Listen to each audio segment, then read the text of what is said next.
श्री शिवाय नमस्तुभ्यम। श्रावण मास महात्म्यम कथा 23वां अध्याय। कृष्ण जन्माष्टमी व्रत का वर्णन। ईश्वर बोले, हे सनत कुमार, श्रावण मास में कृष्ण पक्ष की अष्टमी को वृष के चंद्रमा में अर्धरात्रि में इस प्रकार के शुभ योग में देवकी ने वसुदेव से श्री कृष्ण को जन्म दिया। भारत के पश्चिम प्रदेश में युगादि तिथि के अनुसार मास का नामकरण होता है, अतः श्रावण कृष्ण अष्टमी को भाद्रपद अष्टमी समझना चाहिए। सूर्य के सिंह राशि में प्रवेश करने पर इस श्रेष्ठ महोत्सव को करना चाहिए। सप्तमी के दिन अल्प आहार करें। इस दिन दंत धावन करके उपवास के नियम का पालन करें और जितेंद्रिय होकर रात में शयन करें। जो मनुष्य केवल उपवास के द्वारा कृष्ण जन्माष्टमी का दिन व्यतीत करता है, वह 7 जन्मों में किए गए पापों से मुक्त हो जाता है, इसमें संदेह नहीं है। पापों से मुक्त होकर गुणों के साथ जो वास करता है, उसी को सभी भोगों से रहित उपवास जानना चाहिए। अष्टमी के दिन नदी आदि के निर्मल जल में तिलों से स्नान करके किसी उत्तम स्थान में देवकी का सुंदर सूती का ग्रह बनाना चाहिए, जो अनेक वर्ण के वस्त्रों, कलशों, फलों, पुष्पों तथा दीपों से सुशोभित हो और चंदन तथा अगरू से सुवासित हो। उसमें हरिवंश पुराण के अनुसार गोकुल लीला की रचना करें और उसे बाजों की ध्वनियों तथा नृत्य, गीत आदि मंगलों से सदा युक्त रखें। उस ग्रह के मध्य में षष्ठी देवी की प्रतिमा सहित सुवर्ण, चांदी, ताम्र, पीतल, मिट्टी, काष्ठ अथवा मणि की अनेक रंगों से लिखी हुई श्री कृष्ण की प्रतिमा स्थापित करें। वहाँ 8 शल्य वाले प्रियंक अर्थात पलंग के ऊपर सभी शुभ लक्षणों से संपन्न प्रसूतावस्था वाली देवी की मूर्ति रखकर उन सबको एक मंच पर स्थापित करें और उस प्रियंक में स्तनपान करते हुए सुप्त बाल रूप श्री कृष्ण को भी स्थापित करें। उस सूतिका ग्रह में एक स्थान पर कन्या को जन्म दी हुई यशोदा को भी कृष्ण के समीप लिखें। साथ ही साथ हाथ जोड़े हुए देवताओं, यक्षों, विद्याधरों तथा अन्य देव योनियों को भी लिखें और वहीं पर खड्ग तथा ढाल धारण करके खड़े हुए वासुदेव को भी लिखें। इस प्रकार कश्यप के रूप में अवतीर्ण वसुदेव जी, अदिति स्वरूपा देवकी, शेषनाग के अवतार बलराम, अदिति के ही अंश से प्रादुर्भूत यशोदा, दक्ष, प्रजापति के अवतार नंद, ब्रह्मा के अवतार गर्गाचार्य, सभी अप्सराओं के रूप में प्रकट गोपिका वृंद, देवताओं के रूप में जन्म लेने वाले गोपगण, कालनेमी स्वरूप कंस, उस कंस के द्वारा व्रज में भेजे गए वृषासुर, वत्सासुर, कुवलयापीड़, केशी आदि असुर, हाथों में शस्त्र लिए हुए दानव तथा यमुना दह में स्थित कलिया नाग, इन सबको वहां चित्रित करना चाहिए। इस प्रकार पहले इन्हें बनाकर श्री कृष्ण ने जो कुछ भी लीलाएं की हैं, उन्हें भी अंकित करके भक्ति परायण होकर प्रियतन पूर्वक 16 उपचारों से देवकी इस मंत्र के द्वारा उनकी पूजा करनी चाहिए। वेणु तथा वीणा की ध्वनि के द्वारा गान करते हुए प्रधान किन्नरों से निरंतर जिनकी स्तुति की जाती है, हाथों में भ्रंगारी, दर्पण, दुर्वा, दधी कलश लिए हुए किन्नर जिनकी सेवा कर रहे हो, जो सैया के ऊपर सुंदर आसन पर भली भांति विराजमान है, जो अत्यंत प्रसन्न मुखमंडल वाली हैं तथा पुत्र से शोभायमान है, वे देवताओं की माता तथा विजय सुता देवी देवकी अपने पति वासुदेव सहित सुशोभित हो रही हैं। उसके बाद विधि जानने वाले मनुष्य को चाहिए कि आदि में प्रणव तथा अंत में नमः से युक्त करके अलग अलग सभी के नामों का उच्चारण करके सभी पापों से मुक्ति के लिए देवकी, वसुदेव, वासुदेव, बलदेव, नंद तथा यशोदा की पृथक पृथक पूजा करनी चाहिए। उसके बाद चंद्रमा के उदय होने पर श्री हरि का स्मरण करते हुए चंद्रमा को अर्घ्य प्रदान करें। इस प्रकार कहना चाहिए, हे क्षीर सागर से प्रादुर्भूत, हे अत्रि गोत्र में उत्पन्न आपको नमस्कार है।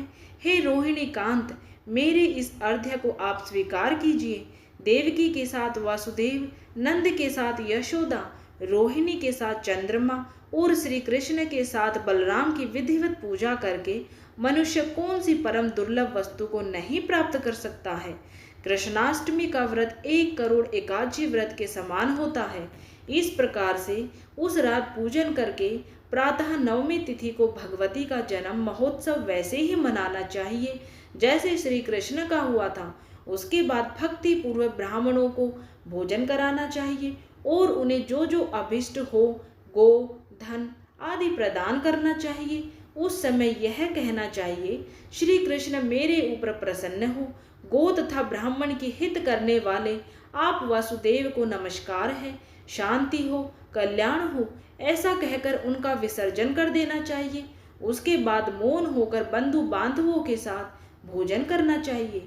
इस प्रकार जो प्रत्येक वर्ष विधान पूर्वक कृष्ण तथा भगवती का जन्म महोत्सव मनाता है वह यथोक्त फल प्राप्त करता है। उसे पुत्र, संतान, आरोग्य तथा अतुल सौभाग्य प्राप्त होता है। वह इस लोक में धार्मिक बुद्धि वाला होकर मृत्यु के बाद वैकुंठ लोक को जाता है। हे सनत कुमार, अब इसके उद्यापन का वर्णन करूंगा।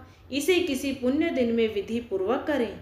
एक दिन पूर्व एक बार भोजन करें और रात में हृदय में विष्णु का स्मरण करते हुए शयन करें।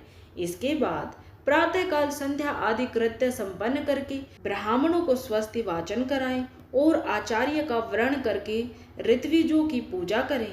इसके बाद वित्त साठ्य से रहित होकर एक पल अथवा उसके आधे अथवा उसके भी आधे पल सुवर्ण की प्रतिमा बनवानी चाहिए और इसके बाद रचित मंडप में मंडल के भीतर ब्रह्मा आदि देवताओं की स्थापना करें। इसके बाद वहां तांबे अथवा मिट्टी का एक घट स्थापित करें और उसके ऊपर चांदी या बांस का एक पात्र रखें। उसमें गोविंद की प्रतिमा रखकर वस्त्र से आच्छादित करके व्यक्ति 16 उपचारों से वैदिक तथा तांत्रिक मंत्रों के द्वारा विधिवत पूजन करे। इसके बाद शंख में पुष्प, फल, चंदन तथा नारिकेल फल सहित शुद्ध जल लेकर पृथ्वी पर घुटने टेककर यह कहते हुए देवकी सहित भगवान श्री कृष्ण को अर्घ्य प्रदान करें। कंस के वध के लिए, पृथ्वी का भार उतारने के लिए, कौरवों के विनाश के लिए तथा दैत्यों के संहार के लिए आपने अवतार लिया है। हे हरे, मेरे द्वारा प्रदत्त इस अर्घ्य को आप देवकी सहित ग्रहण करें। इसके बाद बुद्धिमान को चाहिए कि चंद्रमा को पूर्वोक्त विधि से अर्घ्य प्रदान करें, पुनः भगवान से प्रार्थना करें, हे जगन्नाथ, हे देवकी पुत्र, हे प्रभु, हे वसुदेव पुत्र, हे अनंत, आपको नमस्कार है, भवसागर से मेरी रक्षा कीजिए। इस प्रकार देवेश्वर से प्रार्थना करके रात्रि में जागरण करना चाहिए। पुनः प्रातःकाल शुद्ध जल में स्नान करके जनार्दन का पूजन खीर, तिल और घृत से मूल मंत्र के द्वारा भक्ति पूर्वक 108 आहुति देकर पुरुष सूक्त से हवन करें और पुनः इदम विष्णुर्वि चक्र में इस मंत्र से केवल घृत अर्थात घी की आहुतियां देनी चाहिए। पुनः पूर्ण आहुति देकर तथा होम शेष संपन्न करने के अनंतर आभूषण तथा वस्त्र आदि से आचार्य की पूजा करनी चाहिए। उसके बाद व्रत की संपूर्णता के लिए दूध देने वाली सरल स्वभाव वाली बछड़े से युक्त उत्तम लक्षणों से संपन्न सोने की सींग, चांदी के खुर, कांस्य की दोहनी, मोती की पूंछ, ताम्र की पीठ तथा सोने के घंटे से अलंकृत की हुई एक कपिला गो को वस्त्र से आच्छादित करके दक्षिणा सहित दान करना चाहिए। इस प्रकार दान करने से व्रत संपूर्णता को प्राप्त होता है। कपिला गो के अभाव में अन्य गो भी दी जा सकती हैं। इसके बाद ऋत्विजों को यथा योग्य दक्षिणा प्रदान करें। इसके बाद 8 ब्राह्मणों को भोजन कराएं और उन्हें भी दक्षिणा दें। पुनः सावधान होकर जल से परिपूर्ण कलश ब्राह्मणों को प्रदान करें और उनसे आज्ञा लेकर अपने बंधुओं के साथ भोजन करें। हे ब्रह्मपुत्र, इस प्रकार व्रत का उद्यापन कृत्य करने पर वह बुद्धिमान मनुष्य उसी क्षण पाप रहित हो जाता है और पुत्र पौत्र से युक्त तथा धन धान्य से संपन्न होकर बहुत समय तक सुखों का उपभोग कर अंत में वैकुंठ प्राप्त करता है। इस प्रकार से स्कंद पुराण के अंतर्गत ईश्वर सनत कुमार संवाद में श्रावण मास महात्म्य में कृष्ण जन्माष्टमी व्रत कथन नामक 23वां अध्याय पूर्ण हुआ। बोले हर हर महादेव, जय शिव शंकर भोले बाबा, माता पार्वती की सदा ही जय हो।